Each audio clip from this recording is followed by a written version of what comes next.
gravity? I'll bet most of you think it's what goes up must come down. Is that right? Well, sorta, but not really. Technically, the law of gravity is an equation. It is F equals G times M1 times M2 divided by R squared, where G is the universal gravitational constant, M1 and M2 are the masses of the two objects, and R is the distance between them squared. That was easy, right? Probably not. But what does this actually mean? Well, it means that, everything is attracted to everything else. And what I mean by that is that if you have two objects, any two objects, they are attracted to each other. Okay, let's try and wrap our minds around this. What happens when you drop a rock off a cliff? It falls to the earth, right? Well, yes, but something else happens.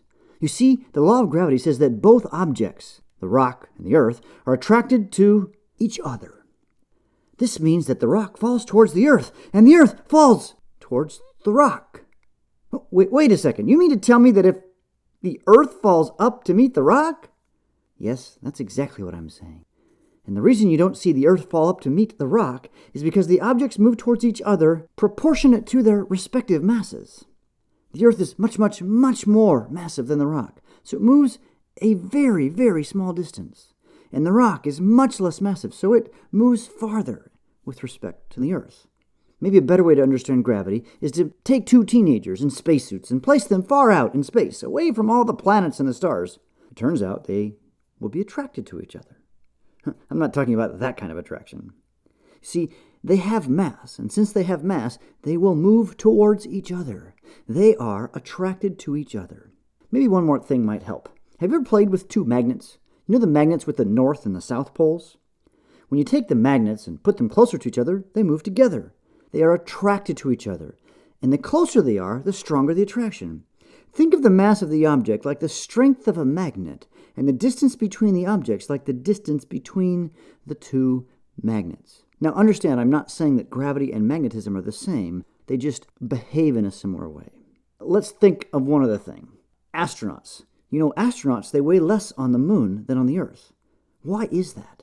Well, you see, the moon is less massive than the Earth. Therefore, it has a smaller gravitational pull on the astronaut. It's like the moon is a weaker magnet. They aren't as attracted to each other. Distance also plays a role. Think back to playing with a magnet. The pull of the magnets towards each other are stronger when they are closer together. The same is true of gravity. For example, the sun is the most massive object near the Earth.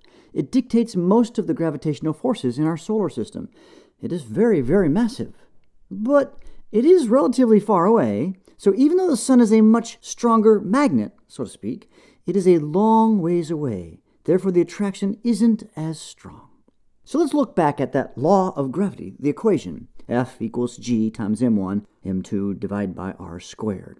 You see, the force of gravity is equal to a number. That's that universal gravitational constant, G, times the mass of object 1 times the mass of object 2. Think of M1 being the mass of the sun and M2 being the mass of the Earth.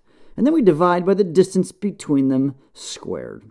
This determines the force of attraction between the sun and the Earth. You could just as easily plug in your mass and the Earth's mass and the distance between you and the center of the Earth, and find out how much you are attracted to the Earth and the Earth attracted to you. So what's gravity? Everything is attracted to everything else.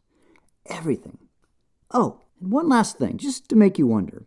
What causes gravity? Why are two objects with mass attracted to each other? Well, the answer is, we don't know. The cause of gravity remains a mystery to scientists. We don't really know conclusively what causes gravity. It is one of the great mysteries of science.